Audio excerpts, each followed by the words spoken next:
Recording in progress.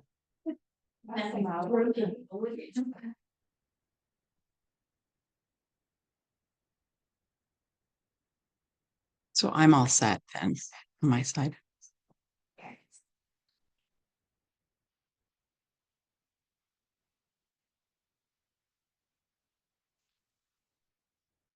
Hello.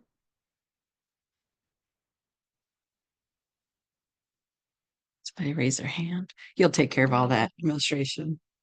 I'll put most questions till the end, Angie. Okay, that's fine. And if you can,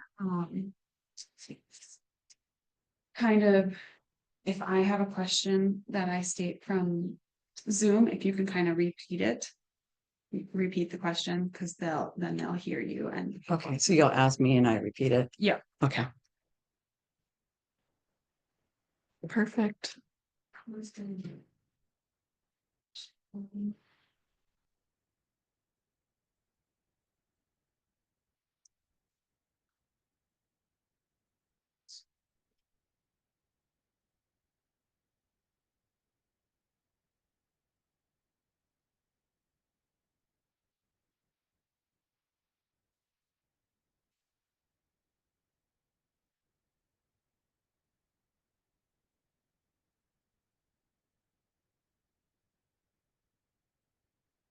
Been waiting for this moment all year.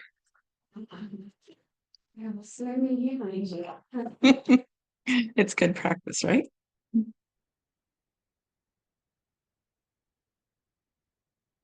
I'll stand by you just because I have my bottom. All right, we're going to get started, everybody. Thank you for joining us today. My name is Brittany, and I'm the coordinator for the Crow Wing County Master Gardener Volunteer Program. And we are presenting today the second Tuesday of the month series. And we are both in person in the Brainerd Library and on Zoom. So I'll be monitoring the chat. I'm going to push record before I forget. Oh, it is. Good. All right, and today we have Angie Litchy here joining us, speaking about Apple Trees 101. Angie has been a Master Gardener since 2022. After a successful career in IT, she shifted gears to follow her passion for agriculture, starting an apple orchard and volunteering in her community. She also serves as the secretary for the Minnesota Apple Growers Association, supporting local growers and advocating for sustainable farming practices. Thanks for doing this today, Angie, and take it away. Perfect. Thank you. As you know, my name is Angie Litchy. I love volunteering with the Master Gardeners, and I just want to welcome everyone online. Look at the little camera here, and then everyone in person. So we'll go ahead and get started. So we're going to talk about Apple Trees 101 core concepts, and yes, that pun was intended. All right, so you're thinking about an apple tree. So what we're going to talk about today is apple trees all the way from the point of before or while you're thinking about it, things you should consider all the way through to caring for your tree. So we'll get going here. So let's talk about site selection. So one of the things that you need to understand is that apple trees do not like wet feet. So you want to try to, when you're picking your location of where you're going to plant that tree, you want to make sure that the tree is not in an area, low-lying area where maybe water will stand, et cetera, during rainy or wet seasons. The other benefit of kind of identifying an area that might be a little bit higher up with some elevation is the fact that you won't have that frost settling, and then that would protect your buds, your apple buds, when they're coming in. One of the locations that you might want to look for would be like a rolling hill. I think apple trees do real well in that area. But one big consideration is the amount of sun. So we want to be able to have the direct sunlight for about 8 hours daily, at least. Those apples need that sun to grow big and delicious.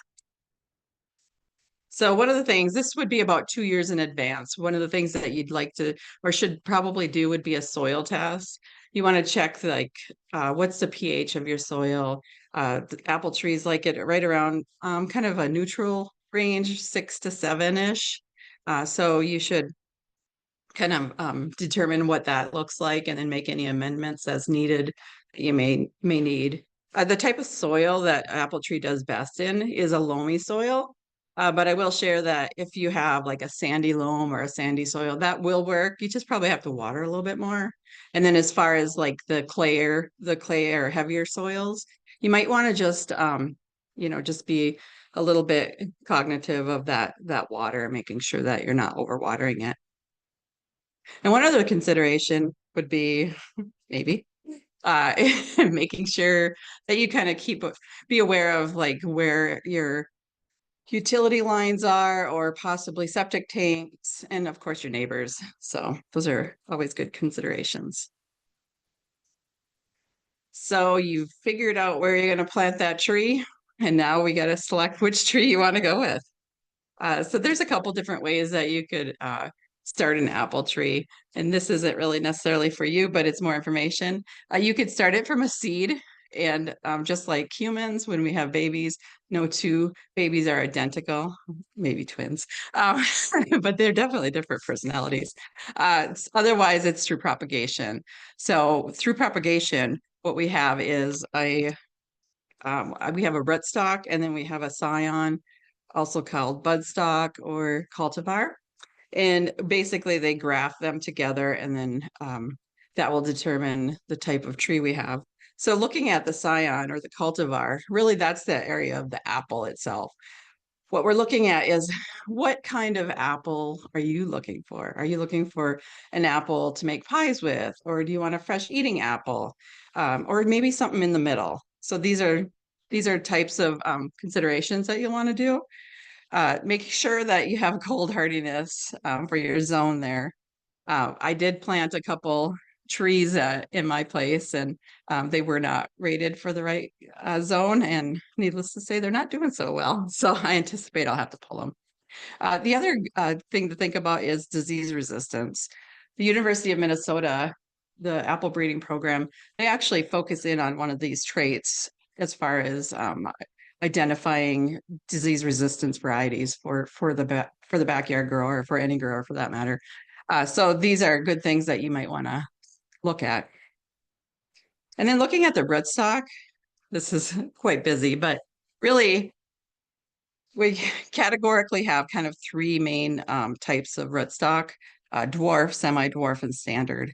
If you look into this, there's actually just a wide array that start really little and kind of scale up probably, I'm not even sure, 50, 100 different rootstocks, maybe even more. But what this will tell you is how long it's going to take or how large your tree is going to get. So if you want a dwarf rootstock, you're looking at a tree anywhere from 6 to 12 feet tall. Um, and then the benefit to that is that you're looking at having apples in 3 to 5 years.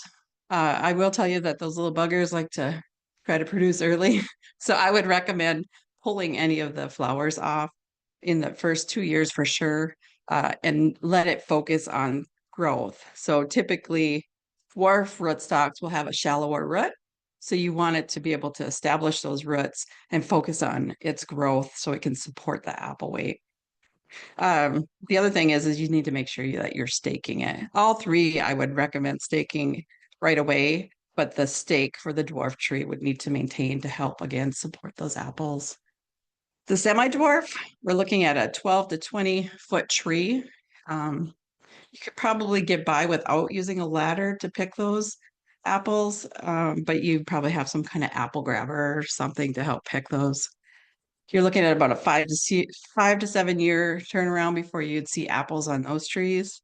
Standard, that's that big traditional apple tree you probably picture in your mind. You're going to need a ladder for those.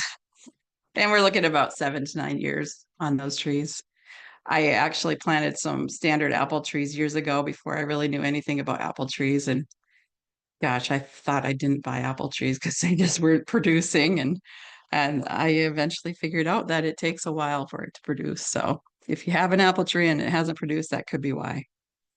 One note I will share is make sure, like, I would recommend if you wanted to know exactly what you're buying, you could get it either through a nursery or through an orchard. They will identify the exact rootstock and the traits associated with that rootstock. If you do go to a big box store, which they oftentimes have them, you're going to have to kind of decipher based on the label on what type of rootstock it is. And you'll be able to do that probably based just on the size estimates of the actual roots or of the tree. So planting your apple tree. So one thing on this diagram here, I just wanted to highlight that little knob there. See, I'll point at it here. This little knob right there is called a graft union. And again, it's where you're putting your rootstock with your budstock together. So it is a little bit, I wouldn't say delicate per se, but you want to be careful of it. And there's some recommendations around that. So once for a bare root tree, once your soil is workable, you could do this as early as April, May, early May for sure. You can get in there and dig a hole. So what you want to do is look at your root ball of the apple tree and go about double the width of it. And then as far as how deep you want it to go is you want to take the graft union, and if you put your hand just right under it, so that the little knobby is right at the top, you want it at least a hand's distance above the ground. If you bury that graft union, you're going to end up with a standard size tree. So if you don't care what size it is, you can bury it. As far as excuse me, I need to take a swig here. As far as the space between trees, if you have multiple trees you're planting, just think about how tall the tree is going to be and then plant that as far as the distance between two trees. So if it's a dwarf, you'd want to give it at least probably 10 feet between two trees. If you take and look at the tree and the root ball and you have kind of goofy roots that are going maybe in the wrong direction, kind of coming back towards the tree or are really long, you can cut those, just trim them right up. It doesn't hurt the tree at all. It's what you want is when you're planting it, you want your roots to be able to kind of disperse outwardly. So that's important. And if you have a actual potted tree, you can break that root ball up and then also kind of trim any of the circling roots as well.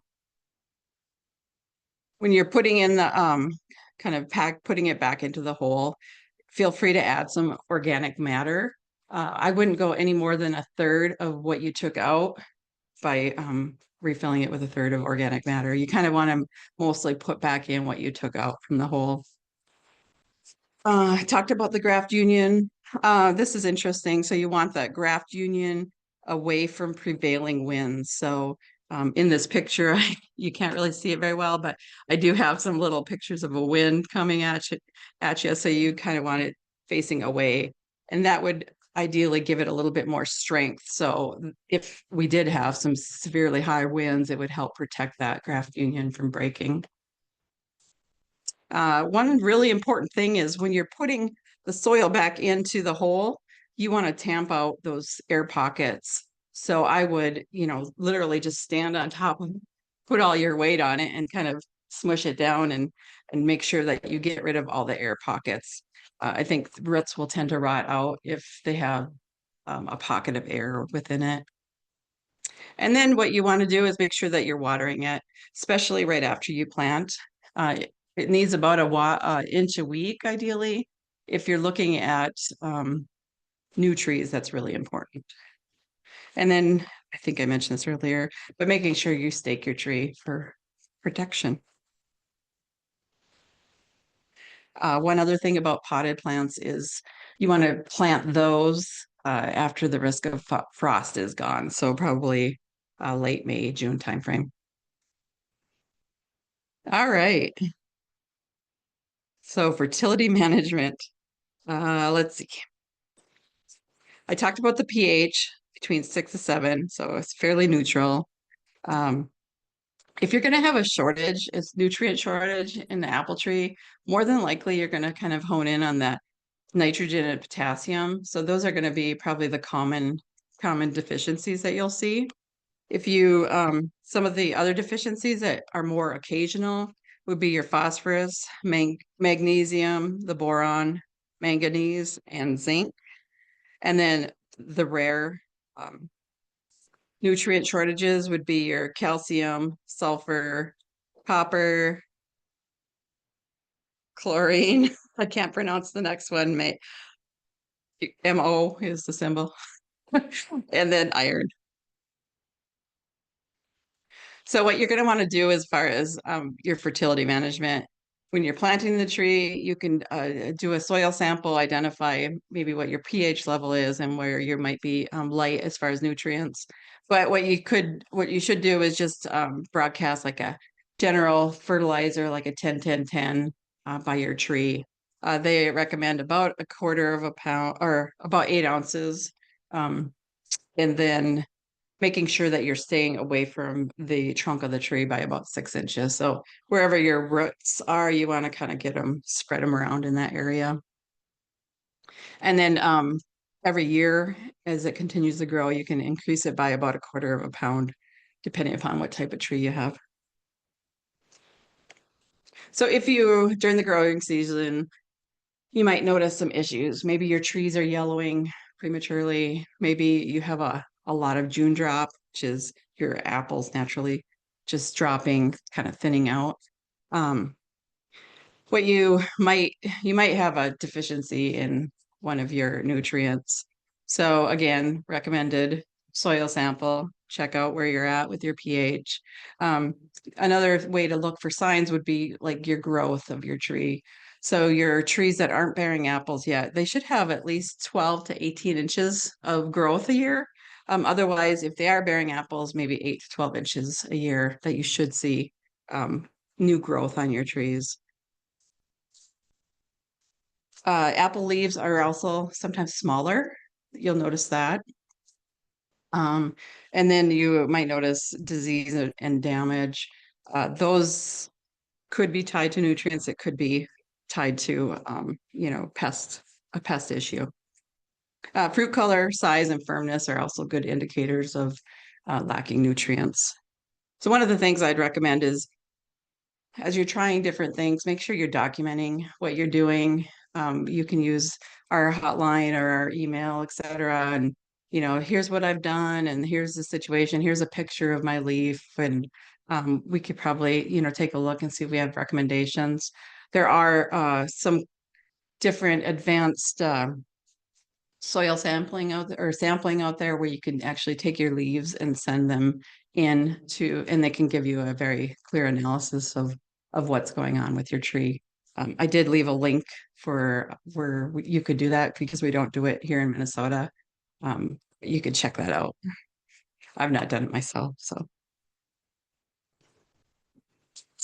as mentioned, I mean, really observation is going to be your biggest thing. As far as identifying your needs for your fertility, annual growth, size, color of leaves, fruit. It's useful for assessing that fertilizer needs, fertilizer requirements. Fun part, pollination, yay. I love those little bees. Okay, so we need, so an apple tree needs another tree for cross-pollination. You need 2 different cultivars of the same season, so of the flowering season. That pollinizer could be another apple tree of different descendants. See, so like if you have a honeycrisp and then you have another apple tree that its parent is honeycrisp, that's not necessarily a good mix.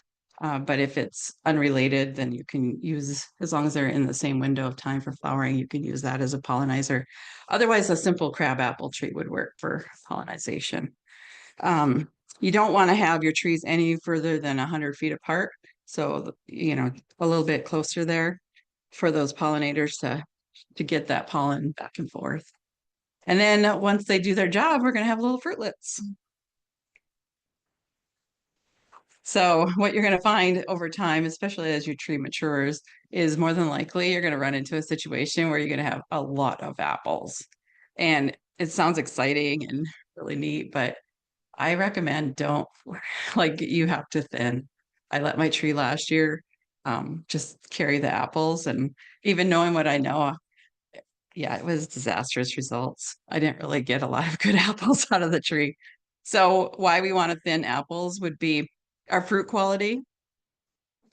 We do get larger fruit when you have less fruit on the tree because it's focusing the growth into those particular apples. You minimize limb breakage, so you don't have those heavy branches full of all those apples.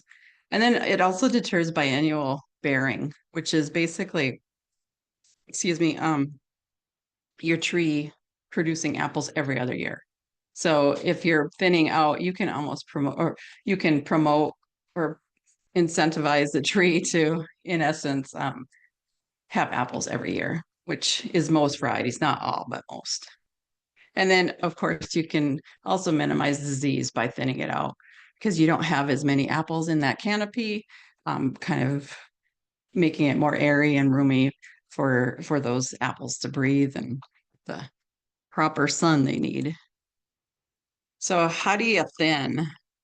There's different methods, but the tree naturally thins itself with a June drop.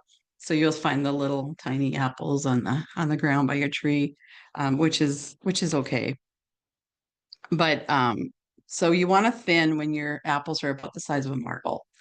And you can go into a cluster similar to this cluster here and look for, okay, is there anything that's diseased or doesn't look right? And if you have those, pick them off. Those are the easy ones to target. Maybe you have, one looks a little bit plumper and nicer than the others. See this one right here? It looks like there's a spot. I would probably pull that one. But ultimately, you want to pick the healthiest, nicest looking apple in that cluster. You can leave 1 to 2 apples per cluster, and that would be a good target number.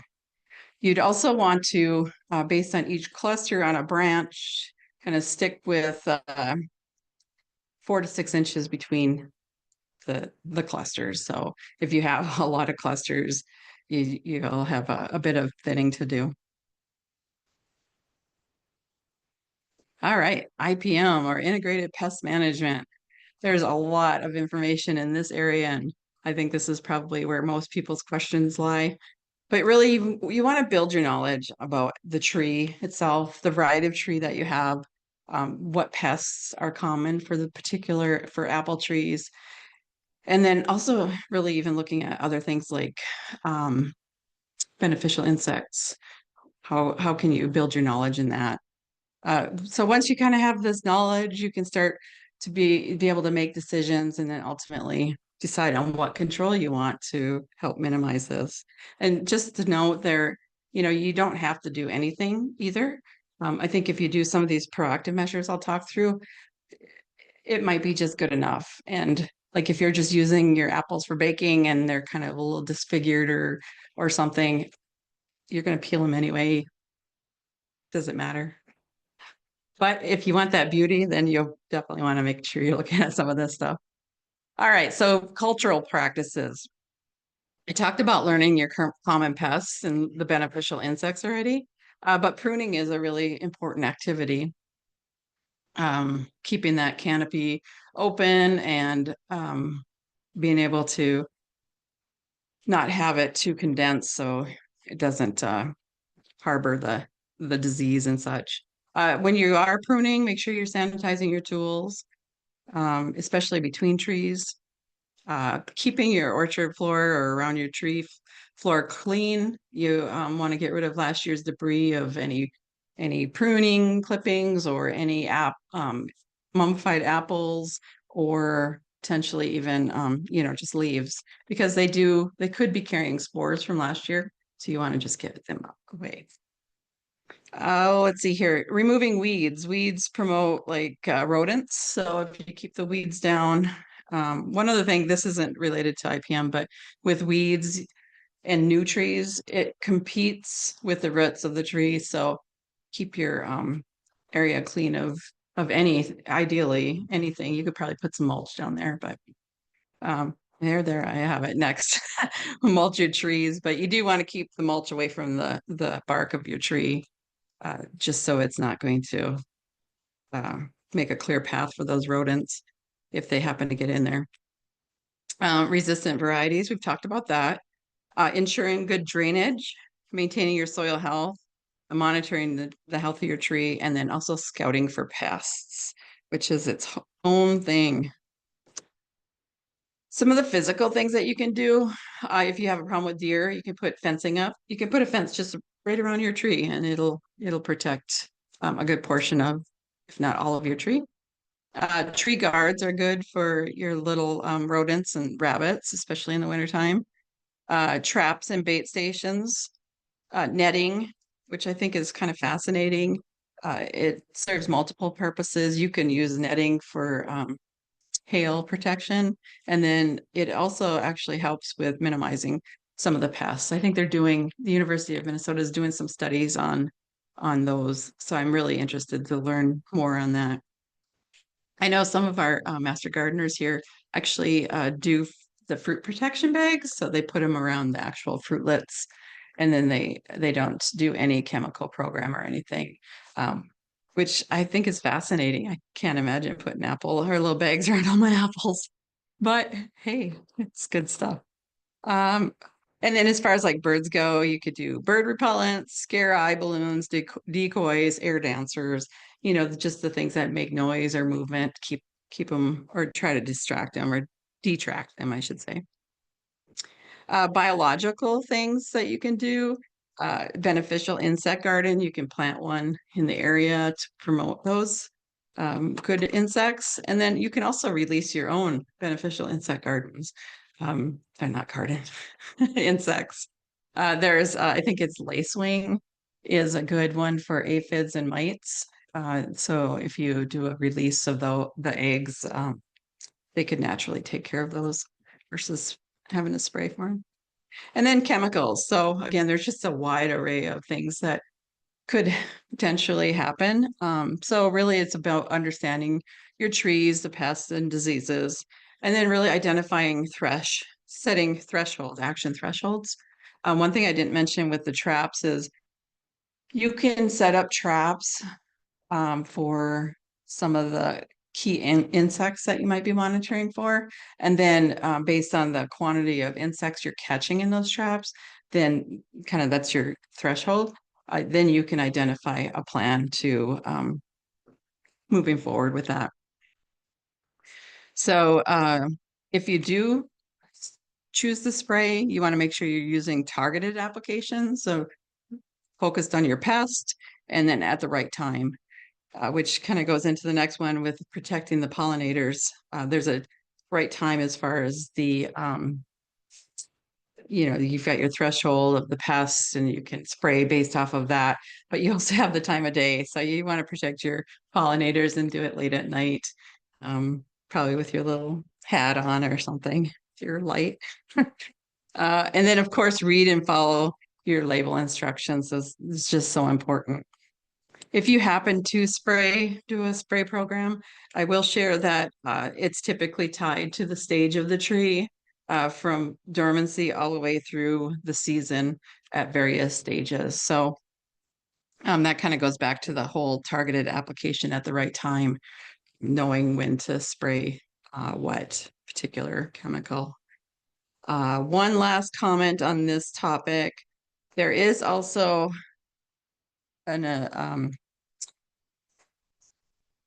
it's a weather station, NUA, they have advanced models that will help you predict when a particular pest might be in your area. So if you're looking at, you'd have to calculate the growing degree days and then also your rainfall for up to that point in time. And you can plug these numbers right into those models, and then it can help you predict, and that will help you target your pests a little bit more. I've not done it yet, but I'm going to. And if you're spraying, don't forget your PPE. All right, so we've had a lot going on during the season, and we finally get to harvest those beautiful apples. So how do you know when an apple is ripe? Well, there's multiple ways. You can tell, is it firm?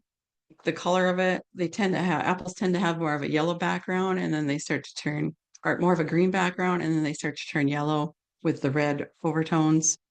So you can watch the color change of the apple. the flavor, just take a bite out of it and see how it tastes. That's a good way to check, see if it's ripe. If you start to see your apples dropping and they're like, they look healthy and everything looks good, it might be time. They might be just overripe and starting to drop.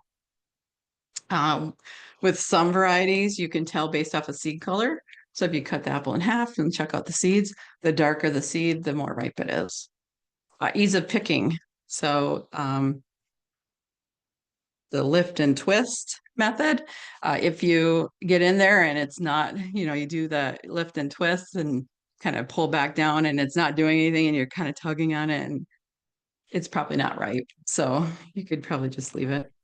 Placement on the tree, that's important. So when you have, apples throughout your tree, throughout the canopy, you're going to notice that the apples on the outside that are getting that sun are probably going to ripen first versus the ones inside your canopy. And there's kind of a fun little thing that you could do. I've not done it yet, but I will at some point. It's a starch to sugar. So your apple is very starchy, and then as it starts to ripen, it'll get sugary. But there's a starch iodine test, which I put a link in the back. But you create this little mix and then you can spray your apples.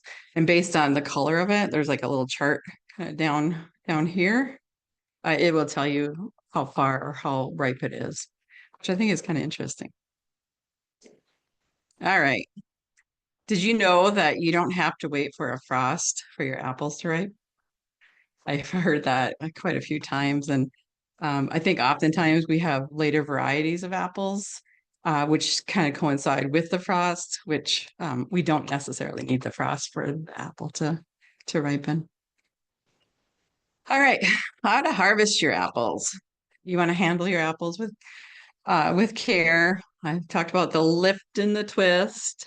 Don't yank down on the branch. You don't want to remove that spur if you can avoid it at all possible. You should remove any damaged apples and just discard them. If you happen to drop an apple, which happens to me all the time, and you can pick it up and you can use it. The sooner you use it, the better. But the bruising, you can cut it out too. Use larger apples first that are in your fridge. They tend to don't store as well as the smaller ones. They can tolerate down to 26 degrees Fahrenheit on the tree. I would probably try to pick sooner, but it might be a little cold for picking. But that's when frost damage starts happening on your tree. So if they happen to freeze, you can still use the apples, but just know that they do break down pretty quickly. So I would, like, if you're going to use it for applesauce or something, get them off the tree, wait for them to frost, get them off the tree and use them. So for care, you want to store them in a 32-degree area, 90 to 95% relative humidity, a dark place. This could be a refrigerator, garage, or a root cellar. You can store, depending on the variety, you can store on average 3 to 5 months. But if you do have a low humidity area, you're going to see the apples start to dehydrate and shrivel up. If you're storing at a 50-degree or more, it's going to spoil about 2 to 3 times faster. So when you buy your bags of apples at the store, you probably have noticed that they're perforated. I think that is for the humidity. So it's probably not a bad idea just to keep them in your bag. I used to always just dump them right into my little bin, but I've been leaving them in the bags. And then I already talked about the frozen apples deteriorating. So pruning and training. I did do a video on this last year, and that's in the link. So it'll go in more depth there, but just to kind of review some of the areas here. You want to prune after the really dangerously cold time frame has come through, but ideally before it warms up too much. Like you can still do it like maybe right around 32 degrees or so. I typically will do pruning end of February into March timeframe. Before you prune, make sure you have sharpened your equipment and also cleaning it. Make sure it's cleaned. Oops. wrong side. If you need a ladder or saw, of course, your shears, your loppers. Just to highlight kind of how to go through your pruning. You want to get rid of your damaged, disease, dying. Those are easy targets, which is here's a broken branch here. Number 2 is your water sprouts. So those are the branches that are going to go straight up. They tend to be more vigorous and don't tend to hold any apples anyway. Anything that's going downward or inward towards the tree, any crossing or entangled branches, your suckers here at the bottom, get rid of those. Double leader. So if you have more than 1 leader, you could probably cut back that, like number 6 there. If you have a lot of crowding or competing in your tree, so ideally what you want is to create like scaffolds within your tree. So they're layers in essence, and that will allow the light to penetrate it better. So they say about 8 to 10 inches between each, maybe even upwards of 12, depending upon the variety, between each layer. That will allow kind of those start to build those layers and allow that sun get through. And then if you happen to have large branches that have a diameter as big as the trunk, you probably should remove those as well. They're competing energy and such. So the types of cuts, we have a thinning cut and a heading cut. Thinning cuts are typically made when you just want it gone, like any downward branches or those water sprouts. You can just cut them right, like a flush cut in essence. But if you want to try to promote growth, I like a new branch to come out. Maybe it's at a better angle versus kind of being more erect. You can kind of start to shape it downward. You're going to want to do that thinning cut. And this first picture here is about a 45-degree angle with you can see a little bud there, it's about 2 millimeters, kind of below that cut. And that should ideally promote the growth of that bud into a new branch.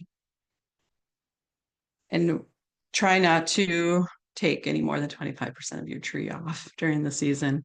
If you have a old tree that hasn't been pruned forever, definitely renovate it over a few year window.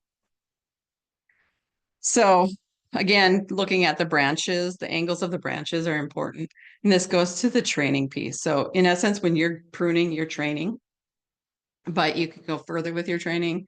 So the branches that are high are going to be the more vigorous, more leaves, and the ones that are more kind of parallel or more at this degree, you see in the picture, you're going to get a lot of apples, but what's going to happen is they're going to get too heavy and you probably will end up breaking limbs and such. So your ideal angle is about the 45 to 60, with 60 being that perfect degree of the branches. That's going to give you that best balance between the vegetative and the shoot growth. So what you're going to look for is the type of angle, or the crotch, I should say. So this little diagram here has pictures of types of crotches. So this first one is the crotch angle you're looking for. It's got kind of the way it's on the tree, it's more supportive versus the one that's kind of like the V, and it'll crack and just break. So look for, this is also in your pruning, look for those better angled branches. But as far as the spreading for the training, you can use spreaders like a clothespin, pin it around the trunk of the tree and kind of just push it down on the branch to the point where you want that branch to kind of start to meld. You can do notched wood, metal spreaders. You can tie it down if you want to tie it to the ground, or if you have something else you could tie it to. And you can even do weights, put a little bucket on it or something with a little bit of weight in there just to weigh it down kind of towards the base of the tree. And then just a reminder, make sure you remove your spreaders at the end of the season, the growing season, and then start all over again next year. All right, so I've talked through a lot here today, just talking about the caring for your apple tree, just a quick summary. We're looking at the March timeframe. You want to do your pruning and training.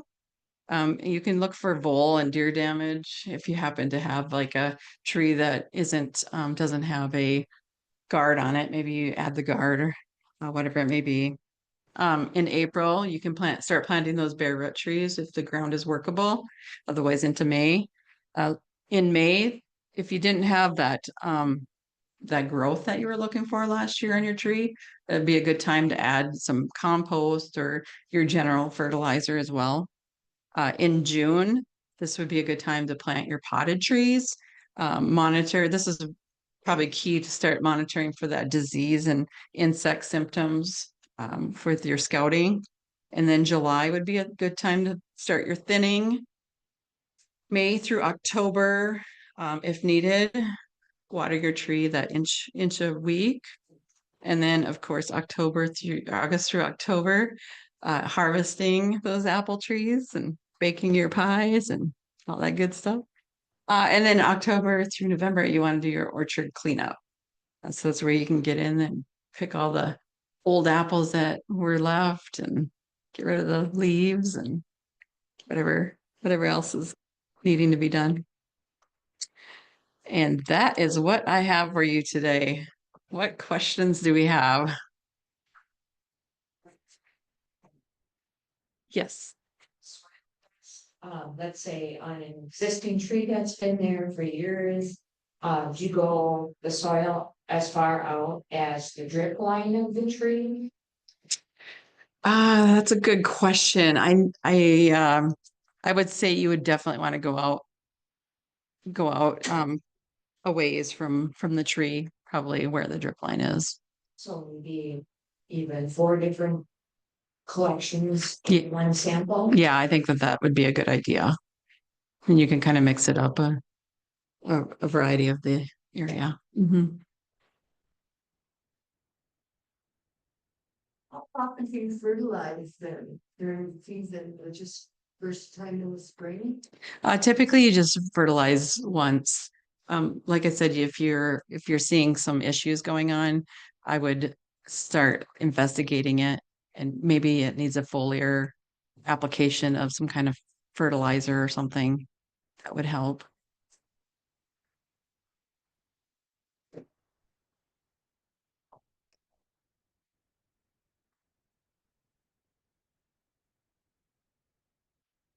I have a couple hands raised in the chat. Okay. I think that they. Let's see if our audio comes over, otherwise that's fine. And.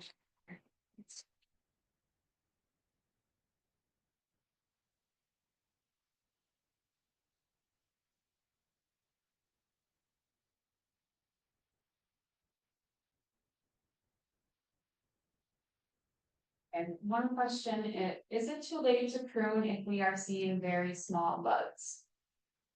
The question is it too late to prune if we are seeing small buds? And I would say if it needs it, like if there's disease on there, I would probably take the risk and do the pruning. Otherwise, I would just leave it for until next season. You want to minimize the activity of any spores being spread. So once the season starts warming up, it's easier to spread those spores. So that would be my recommendation.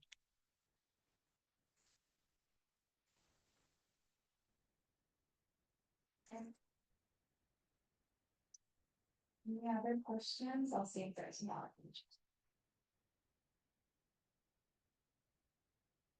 Maybe I talked a little fast. Okay, anything else? Oh, wait, we have a tree that appears to have a double leader. How do you know which to cut? I would pick, so looking at your tree, you would want ideally one that's kind of more center. But if you kind of have them veering off, you want to pick the one that is stronger, that looks, I don't want to say healthier because they're probably both healthy, but the one that would be probably a little bit thicker or wider in nature.